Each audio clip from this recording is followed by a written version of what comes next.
Bem, amigos, bom dia, como estão vocês, tudo bem? Eu sou o Roque Paulo Santos, analista aqui do Entrando em Ação, esse é mais um call de abertura, você já sabe. Aqui todos os dias nós começamos sempre com as principais informações do mercado para que você tenha aí um excelente dia de negócios. Hoje, segunda-feira, dia 20 de novembro, verdade, feriado em uma boa parte do Brasil, feriado em São Paulo, a expectativa é de que não tivéssemos pregão hoje, mas hoje o mercado vai abrir, vai funcionar sim. Essa semana é uma semana curtinha, a gente tem esse feriado em São Paulo hoje,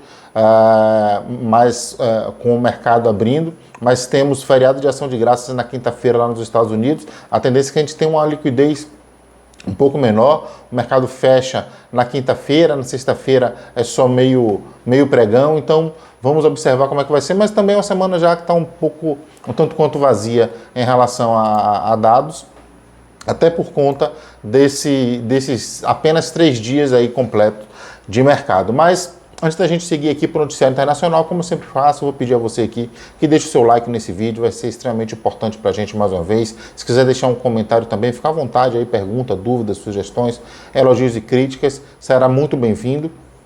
Compartilha o vídeo aí com todo mundo, abre a semana aí, aqui na Bahia a gente tem uma semana cheia, né? Não é feriado não.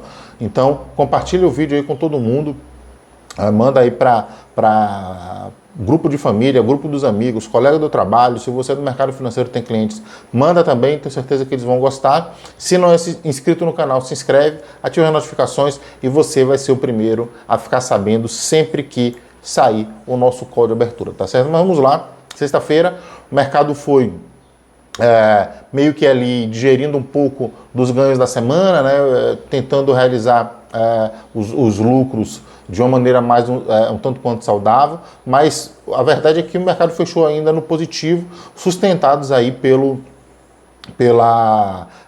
recuo dos rendimentos dos Treasuries, né? Na sexta-feira a gente teve falas aí também de alguns Fed Boys, o vice-chair de superintendência, né, uma espécie de diretor do Banco Central lá, o Michael Baer, falou, a Mary Daly, que é do Fed de São Francisco, falou, e também a Susan Collins, que é a presidente do Fed de Boston, também falou. Em resumo, os três basicamente disseram que é importante ter ainda uma evidência mais forte, mais clara, de que a inflação de fato está arrefecendo, que ela não retorna mais, que ela está no caminho dos 12%, que é a meta, mas a verdade é que o mercado já entendeu que isso já está muito claro para ele, a gente já está precificando fim do ciclo de alta. Eu quero saber quando é que vocês começam a cortar essa taxa de juros. Então, diante desse discurso ensaboado dos três Fed Boys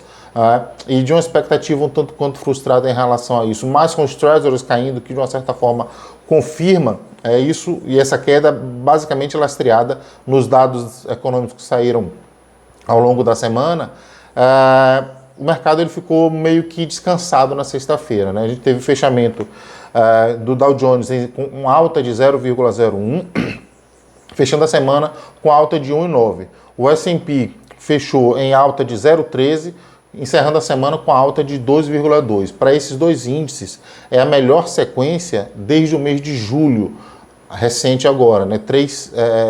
Se não me engano, são 3 semanas seguidas de alta. Já o Nasdaq já é a melhor sequência desde junho, um mês antes. O Nasdaq fechou em alta de 0,08, na semana encerrou com um crescimento de 2,4 pontos percentuais. Aqui no Brasil, os juros acompanharam a tendência lá dos yields nos Estados Unidos, que recuaram os rendimentos dos tesouros, principalmente os 10 anos, que é a referência mundial. Mas o dia já começou aqui com um dado importante, foi divulgado o IBC-BR. IBC-BR eu tinha falado para vocês, o índice de atividade econômica do país, meio que uma proxy ali do PIB, uma prévia do que a gente pode observar no PIB. A expectativa era de uma alta de 0,20, veio em queda, recuando 0,06, ou seja, bem abaixo.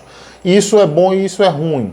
Sempre volto a dizer, explicar esse bom e ruim.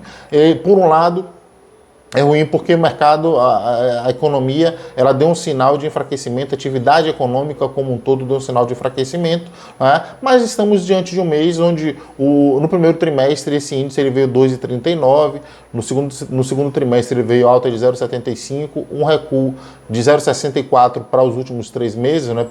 Para o terceiro trimestre, ele é ruim, né? Porque indica que nesse trimestre houve um recuo, porém, ele dá um equilíbrio ali para que a gente consiga ter um fôlego ainda de que a inflação ela pode continuar a recuar ainda um pouquinho mais, e isso, lógico, que agradou as taxas de juros. As taxas de juros recuaram bastante. Só para vocês terem ideia, das últimas 10 sessões é a sétima queda, foram 7 quedas em 10 sessões. Além disso, das outras 3, 2 foram comportamento lateral, ou seja, nem subiu nem caiu, e em apenas uma das últimas 10 sessões a taxa de juros aqui no Brasil subiu. Então a curva ela está fechando, ela está corrigindo a distorção que eu venho falando desde agosto, quando a gente tem corte na taxa de juros na Selic e nós estávamos observando a curva de juros abrindo, ou seja, os juros futuros subindo, basicamente isso em cima do comportamento do cenário externo e também da malcriação do esperneio fiscal aqui do governo brasileiro, e isso, lógico, que refletiu aí nas taxas de juros. Consequência, lógico, também, se os juros futuros eles estavam subindo, é óbvio também que a atividade econômica precificando um juro maior, isso iria ser um efeito satélite. E lógico que esse comportamento também bateu no Ibovespa. O Ibovespa aí acumulou uma sequência de altas maravilhosas na última semana. O mês de novembro está brilhante aí por Ibovespa. Nós tivemos uma alta bem acima aí dos 125 mil pontos, quase 125.500 pontos.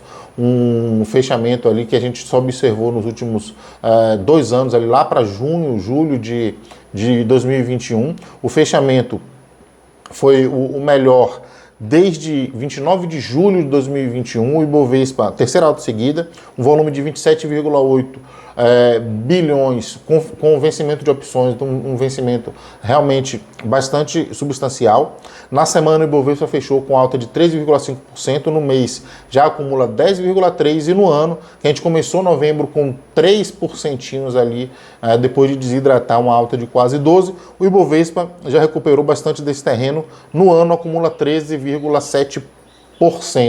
Tá certo? Vamos ver então como é que foram os dados de fechamento do Ibovespa, quem foram as maiores altas e as maiores baixas no pregão de sexta, como foi o comportamento do dólar e dar uma olhadinha como já está o mercado aberto no dia de hoje. Vamos lá, o Ibovespa fechou então com uma alta de 0,11%, cotado a 124.773, bem pertinho dos 125. Lembrando, quem teve principal participação foram as empresas de petróleo. O petróleo deu uma reagida na sexta-feira, depois de bater uma máxima lá, o mercado deu um retorno, mas ainda fechou no positivo. Petrobras, inclusive, Petro 3 foi a maior alta do dia, 4,21%. Petro Recôncavo foi a segunda maior alta com 3,36%. Petro 4 na sequência já veio ali com 3,26%. Puxando as quedas do Ibovespa, na sexta-feira nós tivemos Raízen 5,55% de queda e CVC Brasil 4,30% de queda.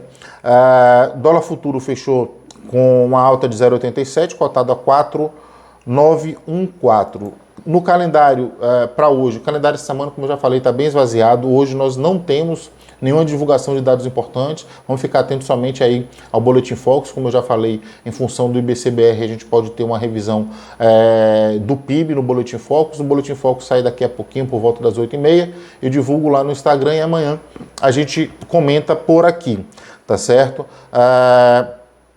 Minério de ferro. Mercado já fechado, minério de ferro fechou em alta de 0,78, o petróleo Brent aberto nesse momento com alta de 0,57. Moedas de países emergentes, peso mexicano, alta de 0,23, zarraço africano caindo 0,17, rublo caindo 1,87, lira turca lira turca caindo também, 0,36 para variar, dólar australiano subindo 0,70, dólar neozelandês subindo 0,76, DXY nesse momento caindo 0,43. Expectativa boa, então, pelo menos nesse momento aí no mercado, em relação a moedas emergentes. De repente, o nosso realzinho se valoriza hoje também. Vamos ver como estão as bolsas. O mercado na Ásia já fechado. Nikkei, Tóquio, encerrou em queda de 0,64. Hong Kong, alta de 1,66. CSI 300 em Xangai, alta de 0,23. Na Europa, mercado aberto nesse momento. Paris subindo 0,32. Frankfurt no 0 a 0 absoluto. Madrid, 0,81 de alta, Londres caindo 0,13 e Eurostoxx subindo 0,4.